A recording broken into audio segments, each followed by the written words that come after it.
16,000 जो औरत बनने के ख्वाहिशमंद हैं, 12,000 औरतें जो मर्द बनना चाहती हैं और ट्रांसजेंडर बनने वाले भी इसी में शामिल हैं। तो ये आखिर क्या बात है? ये कोई माशरे में नफ्सियाती कोई ऐसा मसला पैदा हो गया या कोई और मसाइल? देखिए, सबसे पहले जो इम्पोर्टेंट चीज है वो ये है कि ट्रांसजेंडर कुछ बाय नेचर ऐसे हैं, ठीक है, जिनकी पैदाइश होती है उनके अंदर ऑटोमेटिकली चेंजेस होते हैं। अब विद द टाइम बीइंग जब हमारी सोसाइटी उसको एक्सेप्ट नहीं करती है तो उसके बाद क्या होता है, हमारे कुछ इश्यूज आना शुरू हो जाते हैं। अब हमारी सोसाइटी में क्या है, हमारी अगर हम साइकोलॉजी की बात करें तो ट्रांसजेंडर्स बहुत से अपने जेंडर चेंज करना चाहते हैं। ट्रांसजेंडर तो है ही, लेकिन कुछ जो नॉर्मल जेंडर के लोग हैं, कुछ मर्द हैं वो फीमेल्स में चेंज होना चाहती हैं, कुछ फीमेल्स हैं जो मर्द में चेंज होना चाहते हैं। इसके जो बेसिक रीजन है वो हमें जो देखी गई है, ज्यादा जो रिसर्चेस हमारी हुई हैं, उनका जो बचपन है वो बहुत ज्यादा इफेक्ट करता है। बचपन में हमारे पेरेंट्स जो है वो बच्चों पर स्ट्रिक्टनेस बहुत ज्यादा करते हैं। अगर मैं यहाँ एक एग्जांपल कोट करूं, मतलब एक फादर के साथ बच्चे का रिलेशनशिप अच्छा नहीं था, फादर बहुत ज्यादा मारते थे। बच्चे ने सिनेरियो क्या देखा है, मर्द मजलूम नहीं है, जालिम है, और औरत मजलूम है।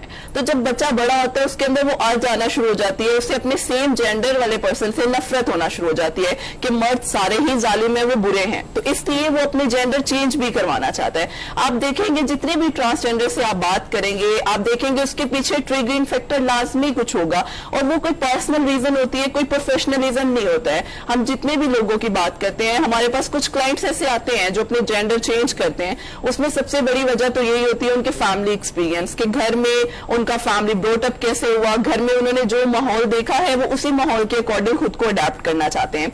दूसरी रीजन हमने ये देखी है, हमें अपने सेम जेंडर वाले लोगों से बहुत ज्यादा एक अफेक्शन होना शुरू हो जाती है, हमें प्यार होता है, हमें बहुत ज्यादा एक अपनायत से फील होती है, और दूसरे जेंडर से उतनी नहीं होती है। अगर आप देखें तो बहुत सी लड़कियां हैं, ठीक है, हम बात करते हैं प्रॉपर कैटेगरीज है, डिफरेंट है, मर्द को मर्द से अपनायत भी है, औरत को औरत से अपनायत भी है, तो वो इसको आगे जाके लीगल चेंज भी कर लेते हैं। इवन हमारी एक क्लाइंट है, उन्होंने अपना प्रॉपरली ऑपरेट करवाया, लड़की दूसरी लड़की से शादी करना चाहती है तो उसने अपना प्रॉपरली लीगली ऑपरेट करवाया है, क्योंकि उसकी वो जो सेटिस्फेक्शन है वो पूरी नहीं हो रही। और हमारे यहाँ ट्रांसजेंडर्स की आप देखें साइकोलॉजी क्या है, जब हमारे पास लोग आते हैं वो ट्रॉमा सर्वाइवर्स होते हैं, यानी उन्होंने बहुत ज्यादा अपनी लाइफ में ट्रॉमा एक्सपीरियंस किया है। उस ट्रॉमा से निकलने के लिए वो हमारे पास आ रहे हैं। बहुत ज्यादा नेगेटिव लोगों का क्रिटिसिज्म, जुल्म, और बहुत सी ऐसी चीजें आप देखेंगे कि हमारे ऊपर बहुत जुल्म हो रहा होता है। तो बेसिक वजह यही होती है उनके पर्सनल एक्सपीरियंस। उन पर्सनल एक्सपीरियंस की वजह से वो अपनी जेंट्स जो हैं वो अपना जेंडर चेंज करना चाहते हैं और अपनी सेटिस्फेक्शन के लिए, और जब वंस उन्हें अपनी सेटिस्फेक्शन मिल रही है तो वो बिल्कुल डिस्कनेक्ट हो जाते हैं अपने जेंडर से। तो ये एक बेसिक रीजन जी हरमीत। अच्छा, माफी जिस तरह आप जिक्र करिए कि कुछ ना कुछ ये कमजोरियां होती हैं, लेकिन अगर हम देखें कि हमारे यहाँ हमारे माशरे में अगर कोई ट्रांसजेंडर पैदा होता है तो सबसे पहले तो उसके वालिदैन उसको एक्सेप्ट नहीं करते।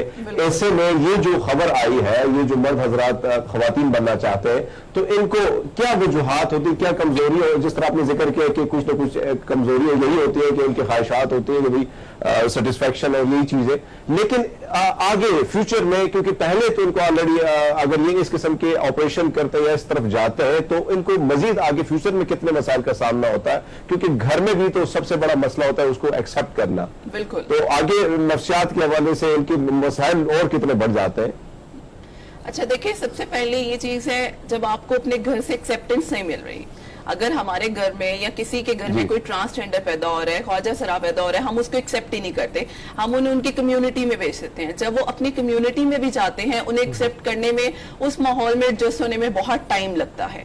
और यहाँ क्या होता है, देखें हमारे यहाँ ट्रांसजेंडर जो मेल हैं, जब वो बाहर अर्निंग के लिए जाते हैं तो उन्हें बहुत ज्यादा क्रिटिसिज्म के साथ देखा जाता है, बहुत ज्यादा नेगेटिविटी। इवन यहाँ ये होता है कि वो जो ट्रांसजेंडर मेल है वो कोशिश करते हैं हम ट्रांसजेंडर फीमेल बन जाएं, एटलीस्ट हम अपनी अर्निंग तो कर सकेंगे ना, हम अपना पेट पाल सकेंगे, हम अपने बच्चों को आगे फर्दर अपनी। देखिए हमारी सर्वाइवल क्या है, हम लोग खाना खाते हैं, हमें रहने की जगह चाहिए, हमारा बेसिक सर्वाइवल तो यही है।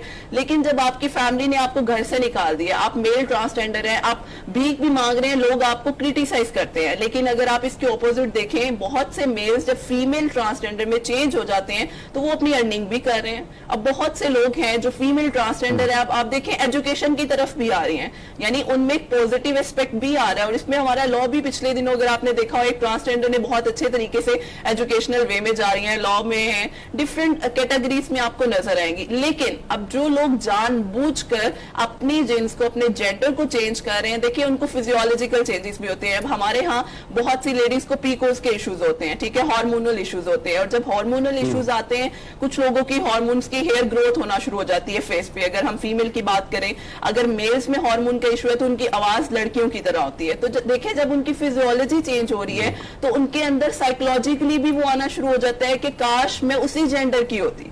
फिर कुछ लोग जिनके पास ज्यादा पैसे होते हैं वो अपने ऑपरेट करवाना भी शुरू कर देते हैं, जिनके पास नहीं होते वो क्या करते हैं, वो अपना वे ऑफ लिविंग चेंज कर लेते हैं। फॉर एग्जांपल मेल है वो फीमेल बनने की कोशिश करता है, फीमेल है मेल बनने की कोशिश करता है। तो इस तरह से हम अपनी कैटेगरी चेंज करते हैं। देखिए फॉर द टाइम बीइंग वो चीज आपको साइकोलॉजिकली सेटिस्फाई कर रही है कि मेरी जो बेसिक अर्ज है वो पूरी हो रही है, और वो फ्यूचर का नहीं सोचते हैं। लेकिन इन फ्यूचर जब वो हमसे कंसल्ट करते हैं, फॉर एग्जाम्पल अगर कोई ट्रॉमा सर्वाइवर हमारे पास आ रहा है तो उसके पीछे बेसिक रीजन उसकी फैमिली में होती है। क्योंकि देखिए फैमिली एक्सेप्ट नहीं करती। आपका सबसे पहला स्टेप क्या है, हम लोग अगर तालीम की बात करें तो माँ की गोद से है। तो जब माँ बाप ही उसको एक्सेप्ट नहीं करे तो ऑब्वियसली उसने माहौल में जिस तरह का वो ब्रॉटअप देखेगी, जिस तरह का वो टाइम अपने इर्द गिर्द देखेगी, वो उसी तरह बनने की कोशिश करेगी। अच्छा, काफी ज्यादा आपके पास जब ऐसे कोई लोग होते हैं तो वो मेरा ख्याल है कि इनको जैसे हरमीत ने बात की कि इन लोगों को जो सेक्स तब्दील करवाते हैं, अपनी जिन्स तब्दील करवाते हैं, इसके बावजूद भी इनको थेरेपी की जरूरत है। उसकी वजह यह है कि ना तो इनको घर वाले एक्सेप्ट करते हैं, ना मुआशरा एक्सेप्ट करता है हमारा। तो ये कितनी ज्यादा इनको जरूरत है थेरेपी की? फिर देखें ये ट्रॉमा सर्वाइवर्स हैं। जिस तरह से हमारे यहाँ जलजिला या अर्थक्वेक आता है तो लोग ट्रॉमा में चले जाते हैं, ठीक है, पोस्ट ट्रॉमेटिक स्ट्रेस भी होता है। हमारे इन लोगों की जो इश्यूज हैं साइकोलॉजिकली वो नॉर्मल लोगों से बहुत डिफरेंट है। नॉर्मल लोगों को हमें कॉग्निटिव बिहेवियर, हमारी थेरेपी है सोच बर्ताव की थेरेपी, हम उसके जरिए भी ट्रीट करते हैं। लेकिन इनके लिए क्योंकि इनकी जो पास्ट हिस्ट्री है वो बहुत ज्यादा आपके लिए तकलीफ दे होती है, जब आप सुनते हैं आपको भी बहुत ज्यादा तकलीफ होती है। तो इनके लिए हमें स्पेशल प्लान करना पड़ता है। हर किसी का इशू डिफरेंट है तो हम हर किसी के अकॉर्डिंग उस थेरेपी को डिजाइन करते हैं, ताकि देखिए उसमें हम अनकंडीशन लव, ठीक है, आप अगर उसके साथ अच्छे तरीके से बर्ताव नहीं करेंगे, बात नहीं करेंगे, अगर मेरे पास कोई थेरेपी में आता है, मैं उससे एक डिस्टेंस मेंटेन कर रही हूँ, उसको फील हो रहा है कि ये तो साइकोलॉजिस्ट ही मेरे साथ रिलैक्स होकर बात नहीं कर रहा, तो मुआशरा कैसे बात करेगा। तो इसलिए हम उनके लिए प्रॉपर एजेंडा प्लान करते हैं जिसमें डिफरेंट थेरेपीज होती हैं उनके ट्रॉमा से रिलेटेड, ताकि क्योंकि देखें प्रेजेंट में तो वो इस क्रिटिसिज्म के साथ जी रहे हैं, इन फ्यूचर भी अगर वो क्रिटिसिज्म देखते हैं तो हमने उनको ऐसी थेरेपीज देनी है जो उनको इन फ्यूचर भी हेल्प कर सके। जी हरमीत। बिल्कुल। अच्छा माफिया, यहाँ पे एक और सवाल आपसे जानना चाहूंगा। ऐसे में क्योंकि सोशल मीडिया आ रहा है, खबरें मीडिया है, इलेक्ट्रॉनिक मीडिया, तो चीजें बहुत जल्दी बाहर आ जाती है जी। अगर हम पाकिस्तानी माशरे की बात करें, क्या वजूहात है कि अगर ये चीजें हो रही हैं, बच्चों में तब्दीली आती है, बच्चियों में आती है, तो हमने देखा है कि पेरेंट्स जो है उनको इग्नोर करते हैं, और यही वजूहात होती कि वो और मजीद नफसियाती बीमारी जो उनको लाहक हो जाती है। तो वालिदैन की ऐसे में क्या जिम्मेदारी बनती है जब वो देखते हैं कि बच्चों में कोई ना कोई तब्दीली आ रही है, चीजें बदल रही हैं? अच्छा देखिए, सबसे ज्यादा जरूरी यहाँ पे ये है, वालिदैन बच्चों को टाइम ही नहीं देते, चाहे वो नॉर्मल ह्यूमन बीइंग है या ट्रांसजेंडर है। जब आप अपने बच्चों को प्रॉपर टाइम ही नहीं दे रहे तो आपको उनके इश्यूज का कैसे पता चलेगा।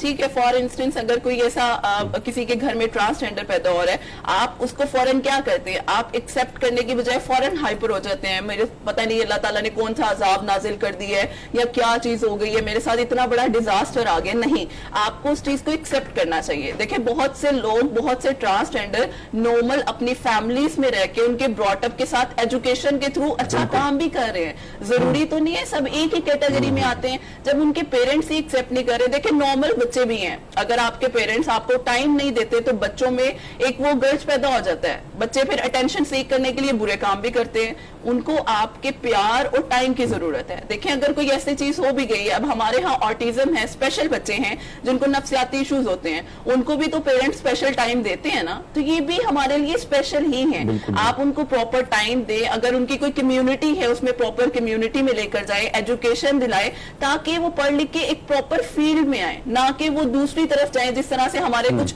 ट्रांसजेंडर्स को कुछ और अर्निंग का प्रोसेस नहीं मिलता तो वो डिफरेंट कैटेगरीज में है, ठीक है, कुछ लोगों के घर जाके कोई इवेंट कर रहे हैं, फंक्शन कर रहे हैं। अब अगर आपने एक्सेप्ट ही नहीं किया तो फिर उनके पास ऑप्शन क्या बचता है? तो मेरा ख्याल है कि पेरेंट्स की निग्लिजेंस बहुत ज्यादा होती है, इसलिए पेरेंट्स को ये चीज समझना बहुत ज्यादा जरूरी है। ये आपने देखा ना मुल्तान में जैसे एक सेंटर बनाया गया ट्रांसजेंडर